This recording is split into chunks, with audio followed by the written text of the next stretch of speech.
I'm Mara, just a regular person who used to work as an economist until life threw me a curveball. 5 years ago, everything changed when I met Tom at a party hosted by my best friend, Lisa. It was a typical Friday night, and Lisa had been on my case about meeting someone new. "You gotta get out more, Mara. You can't just work and sit at home all the time," she had chided me on the phone. I finally gave in, thinking it would shut her up for a while. The party was in full swing when I arrived, a little nervous, clutching a bottle of wine like a lifeline. Lisa greeted me at the door with her usual big smile and even bigger glass of wine. "Mara, you made it. Come on, I want you to meet someone," she said, dragging me through the crowd before I could even catch my breath. That's when I first saw Tom. He was leaning against the kitchen counter, beer in hand, laughing loudly at something on his phone. Lisa introduced us, and his smile shifted my way, lighting up his face. "Hey, I'm Tom. Lisa's told me a lot about you." "Hopefully, all good things," I replied, trying to sound lighthearted. "Only the best," he shot back, giving me a wink that made me blush.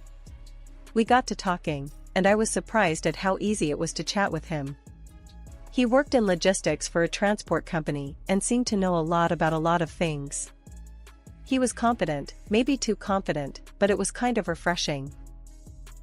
Later in the evening, we found ourselves sitting on Lisa's porch, away from the noise. "So, why has a catch like you been hiding?" Tom asked, a cheeky grin on his face. "I'm not hiding, just busy with work and stuff," I said, fumbling with my words a bit. "Too busy for a date with me?" he teased, not missing a beat. I laughed, a real laugh, not the polite kind you do out of courtesy. "I suppose I could make some time." "That's what I wanted to hear," Tom said, clinking his beer bottle against my wine glass. As the party wound down, Tom offered to drive me home. I hesitated at first, but Lisa gave me a look that said, "Go for it, girl." So, I did. We talked the whole way, and by the time he dropped me off, he had snagged my number and a promise for a dinner date the next week. My mom was thrilled when I told her about Tom. "Oh, Mara, finally. He sounds wonderful. When can I meet him?" she gushed over the phone. "Slow down, Mom. It's just been a few dates," I reminded her, but I couldn't hide my smile. Her excitement was infectious. The day Tom proposed, 6 months later, was simple, yet perfect. We were at my favorite park, the one where we'd had our third date. He got down on one knee right by the lake, and I didn't hesitate. "Yes," I said, tears of joy streaming down my face. Mom came to the wedding, beaming with pride. "I can't wait for the grandkids," she whispered during the reception, already planning ahead. I just laughed and hugged her, hoping that part of the dream would come true too. Settling into married life was easy at first. We moved into the house I inherited from my dad. It was more than just a building, it was filled with memories of my childhood and the dreams I had of making it a home for my own family. I quit my job and became a housewife. The money my dad left me was enough for a comfortable existence. Tom and I spent weekends fixing the place up. He joked about my obsession with antique furniture, but he loved the results. "Our home," he would say, wrapping his arms around me as we admired our work. "It was supposed to be our forever home." That's how it all started, anyway. I thought I had everything figured out, but life, as always, had other plans. After the honeymoon phase of our marriage began to fade, Tom and I found ourselves face to face with reality. Trying to start a family wasn't as straightforward as we'd hoped. Month after month, disappointment greeted us, and each negative test weighed heavily on us, especially on me. Tom's patience was wearing thin. One evening, after another failed attempt, he exploded. "I just don't get it, Mara. What's the problem? Why isn't this working?" he shouted, slamming his fist on the kitchen table so hard that the plates rattled. I was stirring the soup on the stove, trying to keep my composure. "The doctor said these things take time, Tom. We just need to be patient," I replied, my voice trembling a bit from the tension. "Patient? We've been patient for over a year now. I'm sick of waiting." His voice was raw with frustration. I poured the soup into bowls, my hands shaking. "I'm doing everything I can," I said quietly, avoiding his gaze. "Yeah? Well, maybe it's not enough." He stormed out of the kitchen, leaving me alone with my thoughts and the echo of his words. The next day, Tom apologized for his outburst, but the cycle of hope and disappointment continued, each cycle chipping away at the love and warmth we once shared. Our weekends transformed from cozy time spent together to silent meals and even quieter evenings. One Saturday, as I was trying out a new recipe I learned in a cooking class, Tom walked into the kitchen. He watched me for a moment before speaking. "That smells good. Learning anything new?" he asked, his tone light, trying to make conversation. "Yeah, it's a new recipe from the cooking class. Thought I'd try it out," I responded, focusing on chopping vegetables rather than meeting his eyes. "Great, another dish for the two of us." "It's always just the two of us, isn't it?" His words stung, and I could hear the bitterness seeping in. I stopped chopping, placing the knife down with a clatter. "What do you want me to say, Tom? I'm trying here. It's not like I don't want a family." We sat down to eat the meal I prepared in silence. It was good, but the air between us was thick with unspoken words and buried frustrations. As the months rolled on, the pressure only grew. Conversations about the future became minefields, and Tom often retreated into his work, coming home late, leaving early, and growing more distant. I tried to fill my days with activities, keeping the house immaculate, hoping somehow that would fix things. One evening, while Tom was working late again, I called Lisa for some support. "Hey, Mara, how's it going?" Lisa's voice was a welcome sound. "Not great, Lise. It's just hard right now. I feel like I'm living with a stranger," I confessed, sinking into the couch. "Oh, Mara, I'm so sorry. Anything I can do?" "Just talking helps," I said, tears threatening to spill. "I miss him, Lisa. I miss us." "I know, hon, but you guys are strong. You'll get through this. Maybe see a counselor? It might help to talk to someone neutral." "Yeah, maybe," I murmured, not convinced, but willing to try anything to regain some semblance of the life we once dreamed of. Lately, I've been feeling off, like my body's running on empty. No matter how much I sleep, I wake up tired. It's been going on for a while, and it's getting worse, not better. I tried talking to Tom about it, thinking he'd want to help, or at least understand. "Tom, I'm really struggling here. I don't know what's wrong with me, I'm always exhausted," I told him one evening, hoping for some compassion, or maybe just a bit of concern. He barely looked up from his phone. "You're probably just being lazy. You need to get up and do something, stop pretending." That stung. Pretending? As if I'd choose to feel like this. His words cut deep, and I decided right then to stop talking about it. What was the point if he just got mad? As the days dragged on, I did less around the house. Cooking and cleaning took all the energy I didn't have. Every task felt like climbing a mountain. Tom noticed, all right, and he wasn't happy. "Why is this place such a mess, Mara? What have you been doing all day?" He'd snap as soon as he walked through the door, his tone getting harsher with each passing week. I tried to explain, again, hoping maybe this time he'd get it. "Tom, I told you, I'm not feeling well. I can barely get off the couch most days." "Great, just what I need, a sick wife. Maybe I'd be better off alone." He threw his hands up, frustration written all over his face. Talks of divorce started slipping into our arguments, and they were getting more frequent. He was also staying out a lot, coming home late from work, or sometimes not at all on the weekends. He said he was caught up at the office, but the clues were adding up to something else.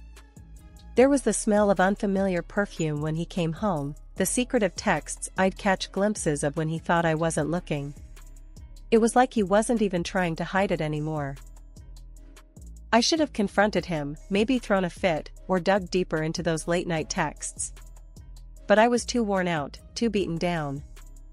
One night, he came home late, reeking of that same perfume. He was humming some tune, almost happy. It was like he didn't care if I knew. I couldn't hold it back any longer. "You smell like perfume, Tom. Where have you been?" My voice was weak, but I needed to know.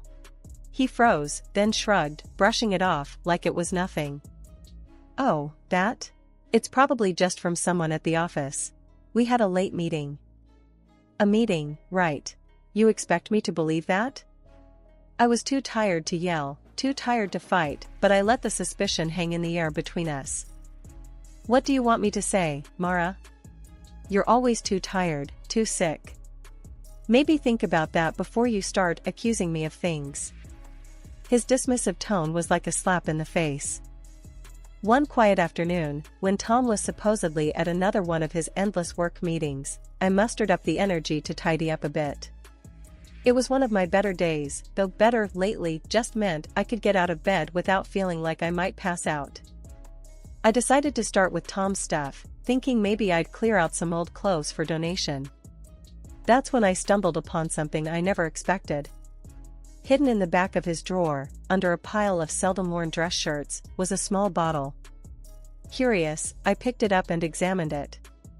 Male contraceptive pills. My heart sank. Why would Tom have these? We had been trying, well, I thought we were trying to have a baby. I felt the room spin as the implications hit me like a freight train. I sat down hard on the edge of the bed, the bottle still in my hand. By the time Tom came home, I had worked myself into quite a state, alternating between tears and fury. He walked in, cheerful as can be, until he saw my face. "What's wrong, Mara? You look like you've seen a ghost." I threw the bottle at him. It hit the wall next to where he stood and fell to the floor. "Care to explain this?" My voice was shaking, but I managed to keep it loud enough. Tom picked up the bottle, his face a mix of confusion and then a smirk. "Oh, that? Look, Mara, I didn't want to say it outright, but yeah, I've been taking these. I realized I don't want kids. At least not with you." His words felt like a punch in the gut. "You what? All this time, you let me think the problem was me?" He shrugged, his smirk turning into a full-on laugh. "Well, it wasn't a problem for me until now. I guess you finally caught on." I felt a rush of anger and clarity. "I want a divorce, Tom." He raised his eyebrows, almost relieved. "Fine by me. But we'll be splitting everything, right? The house, the cars, all of it." I couldn't help but laugh, even though my heart was pounding and my health was wavering. "Actually, Tom, everything we have was bought with the money my dad left me. It's all in my name. You won't get a cent." Tom's face turned red, his anger boiling over. "You think you can keep it all? I'll take you to court. I'll sue you for every damn thing you own." As we argued, my vision started to blur, and a wave of dizziness overwhelmed me. I felt the room spinning faster, and before I could grasp onto something, everything went black. When I came to, the room was spinning, and I could hear faint voices in the background. My vision was blurry, but I could make out two figures in the kitchen. My heart pounded as I strained to hear what was being said. It was Tom's voice, and he wasn't alone. "Just need to be patient a bit longer," I heard a woman's voice say, low and urgent. "Everything will fall into place once she's out of the picture." Tom's reply was a hushed, anxious whisper. "Are you sure this is going to work? It feels risky, and if anyone finds out." "Will you relax? I've got it covered. I know what I'm doing," she snapped back. The confidence in her tone was chilling. "The meds are untraceable, they'll just think her body gave out. Kidney failure, maybe." I felt a cold sweat break out across my forehead. My hands trembled as I gripped the arm of the sofa, trying to process the betrayal. Was Tom really planning something so sinister? To think he'd go this far. I gathered all the strength I could muster and managed to crawl a bit closer, hiding behind the doorframe. "Listen to me, Tom. We're in this together now. You said you wanted a way out, right? This is it. No messy divorce, no losing half your stuff. Just wait till she's gone. the woman coaxed. My breath hitched, and I stifled a gasp. The betrayal cut deeper with each word. I needed to see who was with him. Carefully, peering around the corner, I caught a glimpse of the woman. Dark hair, confident posture. Could it be someone from his work? Their conversation was cut short as they heard a noise, the cat knocking something over in another room. They quickly lowered their voices further, and I couldn't make out the words anymore. Realizing the danger of my situation, I knew I had to act weak. I crawled back to where I had previously lain, positioning myself as if I had lost consciousness again. From my feigned position, I heard their conversation end with a soft murmur of agreement, followed by the sound of a kiss, a sound that made my stomach churn. Footsteps approached, and then grew fainter as I heard the front door open and close quietly. Tom was sending her away. Moments later, he came back to where I was unconscious. He muttered under his breath as he picked me up. "Always something with you, isn't it? Just can't handle things like a normal person." His arms felt cold and his grip was firm as he carried me upstairs, to our bedroom. The physical closeness, once a source of comfort, now felt threatening, but I kept my breathing even, pretending to be out cold. Gently, he laid me on the bed. I could feel his presence lingering as if he was assessing if I truly was out. After a moment, I heard him sigh heavily and then the sound of his footsteps retreating. The bedroom door clicked shut, leaving me alone in the darkness. The next morning, Tom's whole demeanor changed. He woke me up with breakfast in bed, something he hadn't done in months, and his face was lined with a softness I hadn't seen in a long time. "Mara, I'm really sorry about everything," he said, his voice gentle, almost careful. "I've been a jerk, and I shouldn't have pushed you so hard. Please, let's not talk about divorce anymore. I love you, more than anything." Hearing him say that, after everything I'd overheard, felt surreal. I nodded, keeping my face neutral. "Okay, Tom, we can try to work things out," I said, my voice barely above a whisper. His relief was palpable, and he kissed my forehead before getting ready for work. "I'll do better, you'll see," he promised as he left. As soon as the door shut behind him, my act dropped. I grabbed my phone and called my mom. "Mom, I need you to come here. It's urgent," I said as soon as she picked up. Her voice was laced with immediate concern. "What's wrong, Mara? You sound upset." "It's Tom. I can't explain everything over the phone, but it's bad. I need you here," I managed to say, trying to keep my voice steady. Without hesitation, she responded, "I'm booking the next flight out. I'll be there as soon as I can, sweetheart." It took 2 agonizing days for her to arrive. When she did, I spilled everything: the overheard conversation, my sudden health issues, my fears about being poisoned. Hearing it all out loud made it even more terrifying, but Mom was my rock. "Oh, Mara," she sighed, her eyes welling up with worry. "We need to get you to a hospital, right now."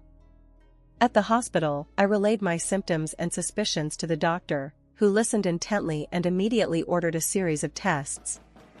Waiting for the results was excruciating, but finally, the doctor returned with a grave expression. "We found a potent substance in your bloodstream that's consistent with your symptoms. It's typically used in medications to manage severe conditions, but taken without need, it can be extremely harmful," he explained. My heart sank. I haven't been taking any medications. That means... Mom gripped my hand tightly, her lips set in a thin line. "It means Tom has been giving it to you, doesn't it? We suspected, but now we know." The doctor nodded grimly. "Given the situation, I've taken the liberty of informing the police. They are concerned about your safety and suggest a plan to catch your husband red-handed." I was hesitant, the danger feeling all too real. "You mean, pretend like I don't know anything? Let him think he's still fooling me?" "That's the idea. It's the best way to ensure we catch him without him altering his behavior too soon," the officer who had joined explained. After a deep breath, feeling the weight of my decision, I agreed. "Okay, let's do it. If it'll stop him and protect anyone else from being hurt by him, I'll do what's necessary." The next day was like a scene from a twisted drama. Tom came by the hospital with a bag of my personal belongings and a thermos of green tea, my favorite, or so he claimed. He had this look on his face, all caring and concerned, but I saw right through it. "Brought you some tea, love. I know how much you like it when it's freshly brewed," he said, placing the thermos on the small hospital table with a soft clink. "Thanks, just leave it on the table. I'll have some in a bit," I replied, keeping my voice steady. Tom frowned, pushing the thermos closer to me. "Come on, Mara, have some now. It'll warm you up," he insisted, his voice taking on a pressing tone. I shook my head slightly. "Later, Tom. I'm really not up for it right now." Just then, the door to my room swung open, and 2 police officers stepped in. Tom startled, his hand twitching towards the thermos. In a swift move that betrayed his nervousness, he tried to tip it over, to spill its contents on the floor. "Don't move," one of the officers commanded, rushing over to stop him. They grabbed the thermos, securing it, while the other officer grabbed Tom's arms, pulling them behind his back. "You are being detained on suspicion of attempting to harm your wife," the officer holding Tom announced as they cuffed him. Tom's face went white, his eyes darting around the room in panic. "This is a misunderstanding," he stammered. "I was just bringing her some tea." The officers weren't buying it. They led him out of the room, his protests fading as they moved down the hallway. I sat there, a mix of relief and disbelief washing over me. The police had acted just in time, part of their plan to catch Tom in the act, based on the evidence and my testimony. Later, at the police station, I learned more. Tom had been interrogated, and it all came out. He had been plotting with his mistress, a nurse with knowledge of medicines, to poison me slowly. They wanted it to look like natural causes, like kidney failure, so they could take everything I owned. It's clear now. His intentions were lethal. "You're lucky, Mara. It's good you came to us when you did," the detective told me, his face grim. Tom and his mistress were charged, their plans laid bare in court for all to see. I attended every hearing, bolstered by my family and friends' support. Watching him face the consequences, I felt a strong sense of vindication. The jury didn't take long to deliver their verdict, guilty on all counts. After the trial, reporters swarmed outside, eager for a statement. Justice was served, I told them, my voice firmer than I felt. And now, I'm ready to move forward. After the dust settled from the trial and Tom and his mistress were locked away, I didn't just sit back. I was still reeling from all the damage they had done, not just to my life, but to my health. I decided to take further action and filed a lawsuit against both of them for the physical and emotional harm they caused. It was a tough process, dragging all those details out in court again, but it was worth it. The court ruled in my favor, ordering them to pay me compensation for all the suffering they inflicted. It felt like a final stamp of justice, acknowledgement of everything I had been through. Mom had been my rock throughout this ordeal. When the house finally sold, she was right there, packing boxes with me. "You did the right thing, selling it," she said as we taped up another box of kitchen stuff. "I know, Mom. I just couldn't stay there, not with all those memories," I replied, wiping a smear of dust off my cheek. "Now, you've got a clean slate, Mara. You can start building something new, something better," she encouraged, her voice strong and sure. That's exactly what I intended to do. I moved back in with Mom for a while. Living with her brought a sense of peace and stability back into my life that I hadn't realized I'd missed so much. Soon enough, I started looking for a job. I wanted something that felt meaningful, where I could make a difference. That's when I found the opening at a charity organization that helped people who were struggling through tough times. It seemed like a perfect fit, a way to use my ordeal to help others. I landed the job after a heartfelt interview where I shared part of my story. "We're really glad to have you on board, Mara. Your experience and strength are going to be invaluable here," my new boss, Janet, told me on my first day. "Thanks, Janet. I'm ready to get started. I want to help people find their way out of dark places. I responded, feeling a surge of purpose. Work was challenging, but incredibly rewarding. Every day felt like I was making a difference, giving back some of the help and support I'd received from people like Lisa and Mom during my darkest days.